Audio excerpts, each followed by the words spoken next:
Hello and welcome to my YouTube channel Deepak study hub. और आज हम शुरू करेंगे हमारी क्लास 12 फ्लेमिंगो बुक का दूसरा lesson and the name of the lesson is lost spring stories of stolen childhood.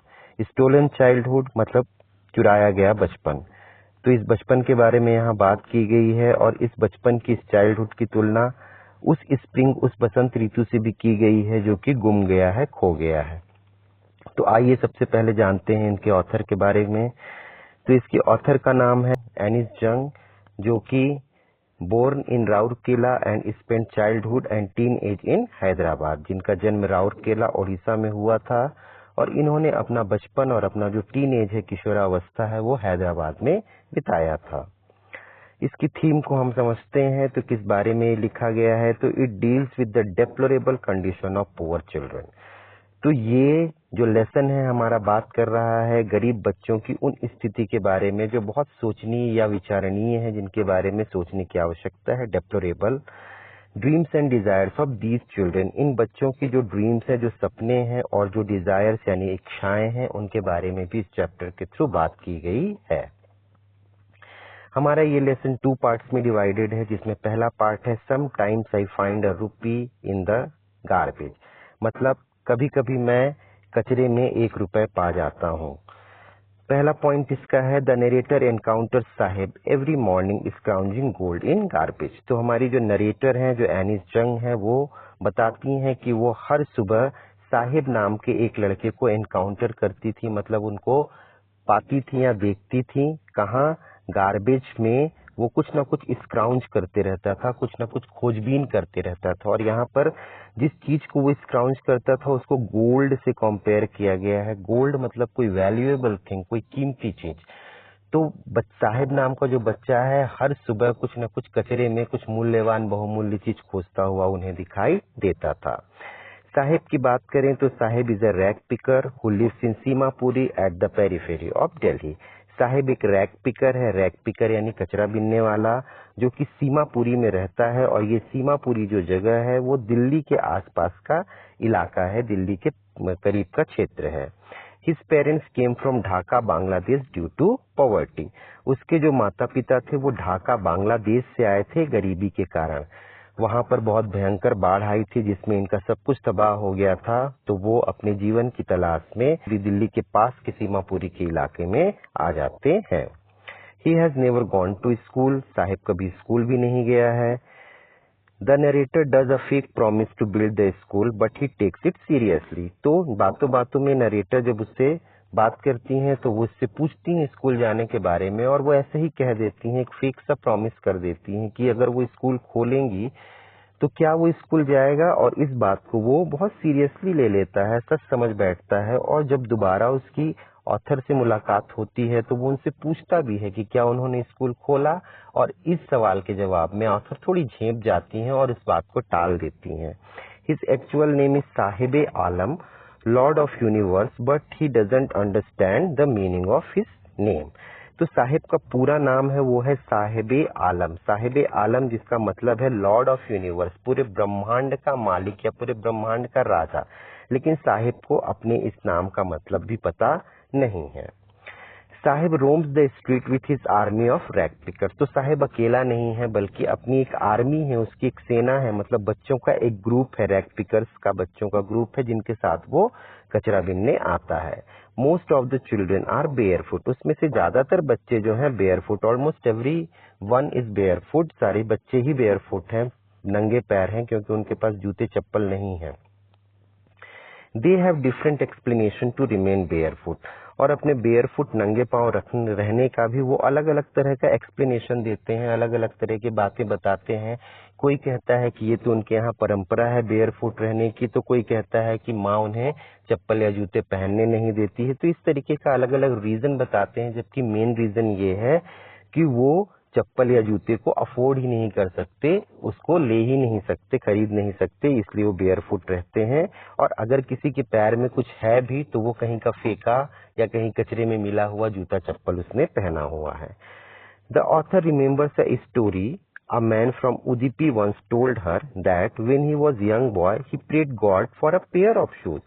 तो उन बच्चों को देखकर ऑथर को उदीपी नामक एक जगह की एक कहानी जो एक आदमी ने उसे बताई थी वो याद आ जाती है कि कैसे जब वो एक यंग बॉय हुआ करता था, एक छोटा लड़का हुआ करता था, तो वो भगवान के सामने सिर्फ एक जोड़ी जूते के लिए जाकर रोज प्रार्थना किया करता था। 30 years later, when she visited there, she found other young boy having a pair of shoes. 30 साल बाद जब ऑथर वहां विजिट करती हैं तो वो देखती हैं कि वहां पे जो एक यंग बॉय है, एक लड़का है, उसके पैरों में एक जोड़ी जूते हैं। कहने का मतलब ये है कि उदीपी नाम के उस जगह की स्थिति अब सुधर गई है और वहां के बच्चों को जूते मिल रहे हैं। But the rag pickers in her neighbourhood remains shoelace. लेकिन जो उनके पड़ोस में रहने वाले रैग पिकर्स हैं, ये कचरे बीनने वाले बच्चे हैं, ये अभी भी शूलेस ही हैं, इनके पास जूते चप्पल नहीं है। The rag pickers of Simapuri live in a structure of mud with roof of tin and tarpaulin. तो रैग पिकर्स ऑफ सीमापुरी के जो ये कचरे बीनने वाले हैं, वो एक स्ट्रक्चर ऑफ मड, कहने का मतलब कि मिट्टी की बनी हुई टूटी फूटी सी झोपड़ी में रहते हैं, जिसकी रूफ या छत जो है वो टिन की बनी हुई है या फिर टैरपुलिन या तिरपाल या जिसे प्लास्टिक की ऊपर से शीट डाल दी जाती है या इस तरीके का, जैसे यहाँ आप देख भी सकते हैं। तो इस तरीके के छत यहाँ पे बने हुए हैं। There is no sewage, drainage और running water in the area. उस पूरे ही क्षेत्र में कोई भी सीवेज सिस्टम, कोई भी टॉयलेट फैसिलिटी नहीं है, कोई भी ड्रेनेज नहीं है, नाली नहीं है या फिर रनिंग वाटर फैसिलिटी भी नहीं है कि पानी बहकर निकल जाए। यहाँ आप देख सकते हैं कि जो भी पानी है बिल्कुल इकट्ठा सा है, तो इससे गंदगी फैल जाती है। तो ऐसी स्थिति में वो रहते हैं। 10,000 rag pickers live there without any identity. और इस जगह पर लगभग 10,000 रैग पिकर्स रहते हैं विदाउट एनी आइडेंटिटी, मतलब उनके पास किसी भी तरह का पहचान पत्र नहीं है। Though don't have ration cards to vote and buy grains. उनके पास राशन कार्ड भी नहीं है, जिसकी वजह से वो वोट भी नहीं दे पाते हैं और सरकार द्वारा दिया जाने वाला ग्रेन या अनाज भी नहीं ले पाते हैं। Garbage is means of survival इन सीमापुरी। तो गार्बेज, कचरा ही इनके सर्वाइवल का, जीवन जीने का जरिया है सीमापुरी इलाके के क्षेत्र के लोगों के लिए। Saheb find sometimes a rupee even an 10 rupee note, there is always a hope of finding more. तो कभी कभी साहिब को कचरे में 1 रुपए या 10 रुपए तक मिल जाते हैं और इसलिए साहब को हमेशा एक होप या उम्मीद रहती है कि वो कुछ और इस कचरे से मिल सकता है, कोई भी वैल्यूएबल चीज, कीमती चीजों से मिल सकती है। Garbage is wrapped in wonder for children, for the elders it is a means of survival. तो गार्बेज का मीनिंग 2 तरह से निकलता है। यहाँ बच्चों के लिए वो एक वंडर की तरह है, एक आश्चर्य में लिपटी हुई कोई चीज है, जहाँ वो हमेशा कुछ नई चीज उनको मिल जाती है उस कचरे में। वहीं अगर एल्डर्स की बात करें, बड़ों की बात करें, तो ये उनके मीन्स ऑफ सर्वाइवल, मतलब जीवन जीने का एक जरिया है, जिसको बेच के वो पैसे कमाते हैं और इससे उनका जीवन चलता है। Sahib likes tennis. साहिब को टेनिस भी पसंद है। वो छुप छुप के टेनिस कोर्ट के बाहर से लोगों को देखा करता है टेनिस खेलते हुए। He is wearing tennis shoes discarded by some rich boy. और नरेटर जब उसको देखती है तो उसने एक दिन टेनिस का शू भी पहना हुआ है जो किसी अमीर बच्चे के द्वारा डिस्कार्ड किया हुआ या फेंका हुआ है और उसको इसने पहन रखा है। After some time, Sahib walks in a tea stall getting 800 rupees in and all meals. तो कुछ समय बाद जब ऑथर की मुलाकात फिर से साहब से होती है तो वो देखती हैं कि साहब अब एक टी स्टॉल में, एक चाय के ठेले में काम कर रहा है और उसको इसके बदले में 800 रुपए मिलते हैं और ऑल मील्स मतलब 2 वक्त का खाना भी उसको मिलता है।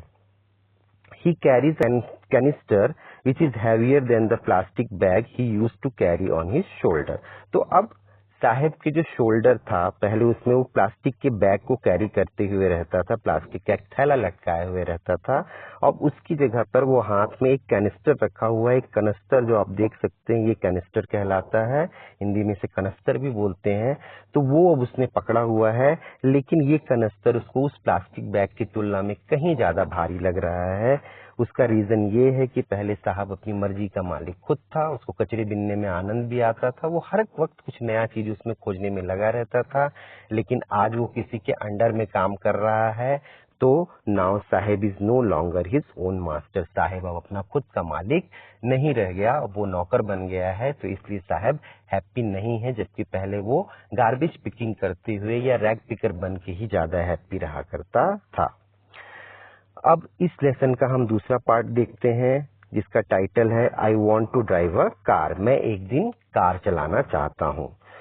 Mukesh insist on being his own master and wants to become a motor mechanic. Mukesh जोर देता है कि वो अपना खुद का मालिक बनेगा और एक दिन मोटर मैकेनिक भी बनेगा। तो अब ये जो पार्ट है ये मुकेश नाम के एक लड़के के इर्द गिर्द घूमता हुआ है, जहां पर मुकेश जो है वो मोटर मैकेनिक बनना चाहता है, अपना खुद का मालिक बनना चाहता है। Mukesh lives in a dusty street of Firozabad. Mukesh जहाँ रहता है उस जगह का नाम फिरोजाबाद है, जो काफी धूल भरी गलियां हैं। और ये बैंगल मेकिंग, जितनी भी चूड़ी बनाने का कारखाना है, सब फिरोजाबाद में ही है। About 20,000 children work illegally in the glass furnaces. लगभग 20,000 बच्चे ग्लास फर्नेसेस मतलब इस कांच बनाने के कारखाने में जो गरम गरम जो भट्टियां होती हैं वहां पर इलीगल मतलब गैर कानूनी रूप से यहाँ पर काम करते हैं। They live in huts with crumbling walls. ये छोटी छोटी झोपड़ियों में रहते हैं जिसकी वॉल्स क्रम्बलिंग है, मतलब ढहने वाली या टूटी टूटी फूटी सी वॉल्स है। तो वैसा ही जैसे साहब जिस तरीके के एटमॉस्फेयर में रह रहा था, उसी तरीके के एटमॉस्फेयर में ये बच्चे भी रहा करते हैं। Poor bangle makers know nothing except making bangles. ये जो गरीब बैंगल मेकर हैं, जो चूड़ी बनाने वाले जो गरीब हैं, इनको बैंगल मेकिंग के अलावा, चूड़ी बनाने के अलावा और कोई काम आता भी नहीं है, तो ये इसी काम को करते हैं। Mukesh lives with his father, brother, his sister in law and old grandmother. Mukesh अपने घर में ऑथर यानी जंग को ले जाता है, और जब ऑथर उसके घर वालों से मिलती है तो वहाँ उसके पिता हैं, उसके भाई है, उसका एक बड़ा भाई है, उसकी सिस्टर इन लॉ उसकी भाभी है, और उसकी एक बूढ़ी सी दादी भी है। All kinds of colourful bangles are made in Firozabad. Firozabad में हर तरह की रंगीन चूड़ियां, इस भारत में जितनी भी तरह की रंगीन चूड़ियां मिलती हैं ऑलमोस्ट सभी फिरोजाबाद में बनती हैं। Working in glass bangle industry has many hazards. लेकिन इस ग्लास बैंगल इंडस्ट्री में, चूड़ी बनाने के कारखाने में बहुत सारे हजार्ड्स भी हैं। हजार्ड्स मतलब जोखिम, यहाँ काम करना बहुत जोखिमपूर्ण भी है। तो क्या हजार्ड्स हैं? Mostly the bangle makers end up losing their eyesight before they become adult. बहुत सारे बैंगल मेकर्स तो एडल्ट होने से पहले, जवान होने से पहले ही उनकी आंखों की रोशनी चली जाती है। यहाँ इस बच्चे की आंखों की रोशनी चली गई है जब वो बड़ी हुई, इससे पहले ही। They have to work in hot furnaces and dingy cells which can cause many health issues. इसके अलावा इन बच्चों को इस गर्म फर्नेस में, भट्टी में काम करना पड़ता है। और डिंजी सेल्स कहने का मतलब छोटी सी ऐसी जगह जहाँ पर रोशनी भी नहीं आती, उन अंधेरे कमरों में भी काम करना पड़ता है, जिसकी वजह से इनको बहुत सारे हेल्थ इश्यूज होते हैं, जैसे कि अब ब्लाइंडनेस तो हो ही गई, इसके अलावा लंग इन्फेक्शन की बात होती है, कैंसर जैसी भयानक बीमारियां होती हैं। तो ये सब हजार्ड्स को दर्शाया गया है यहाँ काम करने से। मुकेश's ग्रैंडफादर ऑल्सो लॉस्ट हिज आई साइट। मुकेश के जो दादाजी थे उन्होंने भी अपनी आंखों की रोशनी ऐसे ही बैंगल मेकिंग में काम करते हुए गंवा दी थी। Bangle making is tradition for them. लेकिन यहाँ के जो बैंगल मेकिंग का काम करते हैं उनके लिए बैंगल मेकिंग एक तरह की परंपरागत चीज है, एक परंपरा है, और एक पीढ़ी से दूसरी पीढ़ी तक सिर्फ यही काम चलता है, लोगों को और कोई काम आता भी नहीं है। Most women in such families think that this is their fate and just follow the tradition. ज्यादातर औरतें जो हैं इस फैमिलीज की, वो यही सोचती हैं कि ये तो इनका फेट ही है, इनकी किस्मत ही है, और ये इसी ट्रेडिशन को, इसी परंपरा का पालन करते हैं कि हमको यही करना, हमको और कुछ कर भी नहीं सकते। Young men have no initiative and ability to dream. जो जवान लड़के हैं ये किसी प्रकार की इनिशिएटिव इनकी नहीं है, मतलब कुछ भी नया काम करने की पहल नहीं कर सकते हैं, और ना ही इनकी किसी तरह की ड्रीम, कोई तरीके का सपना देखने की इनकी कोई क्षमता भी है। They can't dream of organising a cooperative. वो यहाँ तक कि एक कोऑपरेटिव मतलब लोगों का समूह बनाकर कुछ नया काम करने की योजना भी नहीं बना सकते, वैसा सपना भी नहीं देख सकते कि अपने आप को कोऑपरेटिव में ही कम से कम ऑर्गेनाइज कर लें और कुछ नया काम कर लें। There are two worlds, the one is the world of bangle makers caught in the web of poverty. अब यहाँ दो तरह की दुनिया की बात की गई है। एक पहली दुनिया की बात की गई है, वो इन बैंगल मेकर्स की चूड़ी बनाने वालों की दुनिया है, जो कि इस पॉवर्टी यानी गरीबी के जाल में फंसे हुए हैं।